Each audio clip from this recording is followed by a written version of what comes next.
పోలీసులు గీత దాటద్దు. Social media ఎఫెక్ట్ల పైన supreme court మంచి గైడ్ లైన్స్ ఫాలో చేసింది. సోషల్ మీడియాలో పోస్టులపై కేసులు నమోదులో పోలీసులు హైకోర్టు మార్గదర్శకాలు పాటించాల్సిందే రాష్ట్ర ప్రభుత్వం తేల్చి చెప్పిన సుప్రీంకోర్టు. రాజకీయ విమర్శలపై ఇష్టానుసారంగా కేసులు పెట్టలేరు. ఎఫ్ఐఆర్ నమోదుకు ముందే పబ్లిక్ ప్రాసిక్యూటర్ సలహా తప్పనిసరి. హైకోర్టులో తీర్పును సవాల్ చేస్తూ ప్రభుత్వం వేసిన పిటిషన్ లో మెరిట్స్ లేవంటూ కొట్టివేత. ఇప్పుడు రాజకీయ విమర్శగా చూసుకున్నట్టయితే ఏం చేస్తున్నారు అంటే చిన్న చిన్న పోస్ట్ అయిన పెడితే గతం వాళ్ళ మీద ఎఫ్ఐఆర్ పెట్టుడే, జైలు పంపించుడే. సోషల్ మీడియా ఇంతంత ఒకటి ఏ చిన్న పోస్ట్ పెట్టినా గానీ జైలు పంపించే ప్రయత్నం చేస్తా ఉన్నారు. ఇదంతా కాదు, సుప్రీంకోర్టు గైడ్ లైన్స్ ఫాలో అవ్వాల్సిందే అని చెప్పి పోలీసులకు గీత దాటద్దు అని చెప్పి చెప్తా ఉన్నారు. ఇక్కడ హైకోర్టు కూడా చెప్పుకొచ్చింది. సోషల్ మీడియా పోస్టులకు రాజకీయ విమర్శలకు సంబంధించి ఎడాపెడా కేసులు నమోదు చేస్తున్న పోలీసుల తీరును అడ్డుకట్ట వేస్తూ తెలంగాణ హైకోర్టు ఇచ్చిన తీర్పును సుప్రీంకోర్టు సమర్థించింది. సోషల్ మీడియా పోస్టులపై కేసులు నమోదు చేసే సమయంలో పోలీసులు పాటించాల్సిన విధి విధానాలపై హైకోర్టు ఇచ్చిన ఆదేశాలు జోక్యం చేసుకోవడానికి సర్వోన్నత న్యాయస్థానం నిరాకరించింది. ప్రాథమిక హక్కులు రక్షణ కోసమే హైకోర్టు నిబంధనలు పెట్టాలని వాటిని పోలీసులు ఖచ్చితంగా పాటించాల్సిందే అని స్పష్టం చేస్తూ రాష్ట్ర ప్రభుత్వం దాఖలు చేసిన పిటిషన్ ను కొట్టేసింది. ఇక మన వాళ్ళు ఎవరైనా గింత అన్న మాట అన్నా పట్టుకపోయి ఎఫ్ఐఆర్ల మీద ఎఫ్ఐఆర్లు పట్టుకపోయి జైలు వేసుడు, సీజ్ చేయడాలు అంతా మొత్తం ఒక భయానకం సృష్టించే ప్రయత్నం చేస్తారు. రీసెంట్ గా కూడా ఒకటి ఏబిఎం లో ప్రసారమైన వీడియో ఉంది ఐఏఎస్ ల విషయంలో. వాళ్ళను కూడా కొంచెం ఇబ్బంది పెట్టే ప్రయత్నం చేశారు కదా.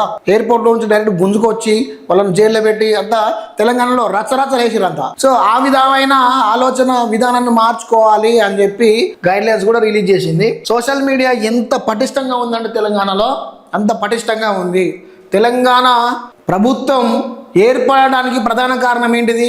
సోషల్ మీడియానే. పక్కా సోషల్ మీడియా ఇన్ఫ్లుయెన్సర్లు ఎంత ప్రమోట్ చేసిరు అంటే ఈ ప్రభుత్వం కొరకు చాలా ప్రమోట్ చేసిరు. ఇప్పుడు అదే సోషల్ మీడియా మీద ప్రభుత్వం బాగా పగ్గాలు బట్టి లాగి కట్టేస్తున్నది.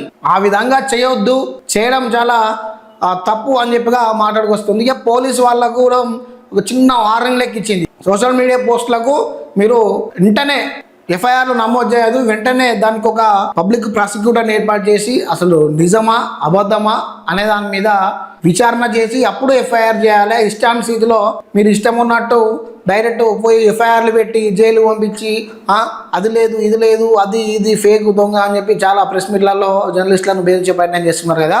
అది లేదు. మీరు తప్పకుండా రూల్స్ అండ్ రెగ్యులేషన్స్ పాటించాల్సిందే, గీత దాటద్దు అని చెప్పి స్పెషల్గా వార్నింగ్ ఇచ్చినట్టయితే చెప్పుకొస్తూ ఉన్నది. అయితే దీని విషయం మీద మనం డిస్కషన్ చేసుకున్నట్టయితే ఒకటి ఏంటిది అంటే మనకు కావాల్సిన ప్రధానంగా తెలంగాణలో సోషల్ మీడియాను నమ్ముకొని ఎంత లేదన్నా దగ్గర 1-2 లక్షల మంది ఉన్నారు. వాళ్ళు ప్రత్యక్షంగానో పరోక్షంగానో ఏదో ఒక మార్గంగానో అటో ఇటో వాళ్ళు ఇన్ఫ్లుయెన్స్ చేసో ఆ విధంగానో ఈ విధంగానో కొంచెం మనీ అన్నీ వేసుకుంటున్నారు. ప్రభుత్వ ఉద్యోగాల మీద ఆధారపడకుండా చేస్తున్నారు. తెలంగాణలో ఇప్పుడు ఎంత లేదన్నా 1000 సంఖ్యలో యూట్యూబ్ ఛానల్ లోపలైనాయి, న్యూస్ ఛానల్. ఒకప్పుడు ఏముండేది, డైరెక్ట్ రోడ్డు మీదనే ఎవరైనా దాడి చేసుకుంటే దాన్ని కప్పిపుచ్చే ప్రయత్నం చేసేటోళ్ళు. ఇప్పుడు గల్లీల గింతంత లొల్లి జరిగినా కూడా అది ఢిల్లీ స్థాయికి పోతుంది అంటే వన్ అండ్ ఓన్లీ ఆప్షన్ ఏంటిది? ఇక్కడ సోషల్ మీడియానే. కాబట్టి నిజం నిర్భయంగా బయటకు వస్తూ ఉన్నది, ఈజీగా వస్తూ ఉన్నది. ఏమైనా జరిగితే ఆన్ ది స్పాట్ ప్రజానికానికి తెలిసిపోతూ ఉన్నది. అది ఎలా తెలిసిపోతున్నది? Social media. ఒకరిని బతికేయాలన్నా సోషల్ మీడియా, ఒకరిని కుంగగొట్టాలన్నా సోషల్ మీడియానే. మేడారం జాతరలో మనకు ఐపీఎస్ మేడం గారిని హైప్ చేసిర్రు, అయిపోయింది గతం, స్టార్ చేసిర్రు. కుంభమేళలో మోనాలిసన్ స్టార్ని చేసిర్రు. అంటే ఇదంతా సోషల్ మీడియా ఎఫెక్టే. అలనాటి రోజులలో సోషల్ మీడియా ఇంత లేకపోవడం వలన చాలా అరాచకాలు కూడా నడిచినాయి. ఇప్పుడు సోషల్ మీడియాలో టచ్ చేస్తే కథం తెలంగాణ మొత్తం రాష్ట్ర వ్యాప్తంగా ఎక్కడికక్కడ బొమ్మ దద్దరిల్లిపోతా ఉన్నది. ఆ విధంగా నడుస్తూ ఉన్నది. ఇక పోలీసుల దర్యాప్తుకు స్వేచ్ఛ మార్గదర్శకాలు అడ్డంకి ఉన్నాయని లూత్రా చెప్పిండు. విచారణ ప్రారంభం కాగానే తెలంగాణ ప్రభుత్వం తరపున సీనియర్ న్యాయవాది సిద్ధార్థ్ లూత్రా వాదనలు వినిపించారు. కేసు మెరిట్స్ పై తాము వాదించడం లేదని, కానీ హైకోర్టు విధించిన కొన్ని షరతులు ఇబ్బందికరంగా ఉన్నాయని హైకోర్టు దృష్టికి తెచ్చామన్నారు. హైకోర్టు తీర్పులోనూ 29 ఇచ్చిన మార్గదర్శకాలకు మాకు అభ్యంతరం ఉంది. ముఖ్యంగా గైడ్ లైన్స్ను 7 లేదా 8 పోలీసుల దర్యాప్తు స్వేచ్ఛను దెబ్బతీసేలా ఉన్నాయి. రాజకీయ ప్రసంగాలు లేదా సోషల్ మీడియా పోస్టులు విషయంలో ఎఫ్ఐఆర్ నమోదు చేయడానికి ముందే పబ్లిక్ ప్రాసిక్యూటర్ నుంచి న్యాయ సలహా తీసుకోవాలి అని చెప్పింది.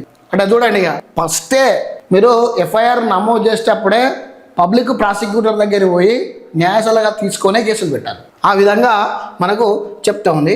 అయితే పోలీసులకు హైకోర్టు కొన్ని జారీ చేసిన మార్గదర్శకాలు ఏంటి అంటే, ముందస్తు పరిశీలన, సోషల్ మీడియా పోస్టులపై ఫిర్యాదు రాగానే వెంటనే ఎఫ్ఐఆర్ నమోదు చేయకూడదు, ముందు ప్రాథమిక విచారణ జరపాలి.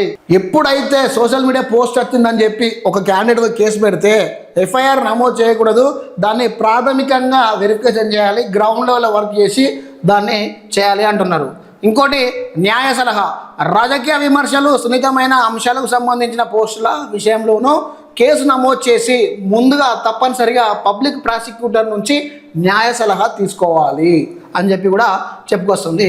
ఒకవేళ మీరు కేసు పెట్టాలని చెప్పి న్యాయ సలహా దగ్గరికి పోవాలి అంటే పక్కా పబ్లిక్ ప్రాసిక్యూటర్ దగ్గరికి పోయి మీరు పక్కాగా న్యాయ సలహా తీసుకొని ఈ కేసును టేకప్ చేయవచ్చా లేదా ఫేకా ఒరిజినలా ఏంటి అనే దాని మీద సలహా తీసుకోవాలని కూడా కొన్ని గైడ్లైన్స్ ఫాలో. నిరాధారం అయితే రద్దు, అంటే ఒకవేళ వాళ్ళు సోషల్ మీడియాలో పెట్టలేదు, వేరే ద్వారా వచ్చింది, నా పేరు వాడుకున్నారు అని చెప్పి చాలామంది చెప్తా ఉంటారు. ఇప్పుడు ఒక కాడ వచ్చిన ధర్నా నడిచింది అంటే ఆ వీడియో అన్ని గ్రూపులలో వస్తుంది. వచ్చినప్పుడు ఏం జరుగుతుంది, ఒకరి తర్వాత ఒకడు షేర్ చేస్తూ ఉంటాడు. అయితే విషయం ఏంటి అంటే ఆ గ్రూప్లో ఎవడైతే మొదట షేర్ చేసిండో వాడిని పట్టుకపోయి పోలీసులు ఇంట్రాగేషన్ చేస్తాం. అదంతా లేదు ఇప్పుడు అని చెప్పుకొస్తూ ఉన్నది. విచారణలో ఫిర్యాదు నిరాధారణమైనప్పుడు లేదా నేరం రుజువు కానప్పుడు, దురుద్దేశపూర్వకంగా మనని చెప్పినప్పుడు తేలితే వెంటనే కేసు మూసేయాలి. అంటే ఒకవేళ ఎవడన్నా దురుద్దేశంగా వద్ది వీళ్ళ మీద ఎక్కియాలి, వీళ్ళని ముంచాలి అని చెప్పి ఎవడన్నా దురుద్దేశంతో పెడితే ఆ కేసు క్లోజ్ చేసేయండి అని చెప్పి కొన్ని గైడ్లైన్స్ కూడా ఫాలో చేసింది. ఇప్పుడు మనకు ప్రధానంగా కావాల్సింది ఏంది, ఇదే కావాలి. ఇప్పుడు అక్రమ కేసులు చాలామంది అక్రమ కేసులు బనాయిస్తూ చాలామందిని ఇబ్బందులు పెట్టే ప్రయత్నం చేస్తూ ఉన్నారు. చూడండి, ఈ అక్రమ కేసులను పెట్టడం వలన చాలామందికి చాలా ఇబ్బందులు అయితే ఉన్నాయి. చిన్న దానికి పోయి ఎఫ్ఐఆర్ చేసుడు, అది చేసుడు, ఇది చేసుడు, పోలీసులు ఇబ్బంది పెట్టడాలు చాలా తెలంగాణలో చూస్తూ ఉన్నాం. ఏదేమైనా కొంచెం సోషల్ మీడియాకు స్వేచ్ఛగానే ప్రకటించినట్టుగా కనబడుతూ ఉన్నది. ఇక కేసుల విషయంలో పోలీసులకు స్ట్రాంగ్ వార్నింగ్గా ఇది తీపి కబురా ఏమనుకుంటారో కానీ సోషల్ మీడియా పోస్టులకు ఎలాంటి కేసులు పెట్టడానికి లేదు అని చెప్పి ఇంతకుముందు కూడా చెప్పింది. ఇప్పుడు కూడా ఇదే చెప్పుకొస్తూ ఉన్నది. కొన్ని గైడ్లైన్స్ ఫాలో చేసింది హైకోర్టు.